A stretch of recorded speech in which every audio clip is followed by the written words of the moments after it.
আর মাত্র কয়েক ম্যাচ, তারপরে ইতি ঘটবে এবারের ফুটবলের গ্রেটেস্ট শন আর্থের।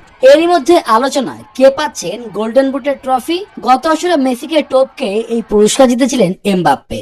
এবার এমবাপ্পেকে টপকে সর্বোচ্চ গোলের পুরস্কার জিতবে কি মেসি?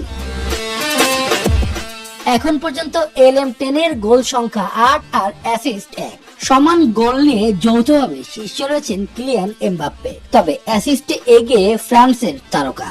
এখন পর্যন্ত 3 অ্যাসিস্ট তার নামের পাশে, তবে মেসি এক ম্যাচ কম খেলেছেন এমবাপ্পের থেকে। পরে রয়েছেন ব্রাজিলকে আসর থেকে বিদায় করে দেওয়া নরওয়েজিয়ান ফরওয়ার্ড হল্যান্ড। ইংলিশ অধিনায়ক হ্যারি কেনও রয়েছেন লিস্টে, তার গোল সংখ্যা 6। শেষ পর্যন্ত যদি মেসি এমবাপ্পের গোল সংখ্যা সমান থাকে, তাহলে অ্যাসিস্টে যিনি এগিয়ে থাকবেন তার হাতে উঠবে সর্বোচ্চ গোলদাতার ট্রফি। এদিকে 2002 সালে ব্রাজিলের পর ফ্রান্সই প্রথম দল যাদের অন্তত 2 জন খেলোয়াড় এক বিশ্বকাপে 5 বা তার বেশি গোল করার কৃতিত্ব করেছেন। এমবাপ্পে থেকে 3 গোল কম ওসমান দেমবেলের।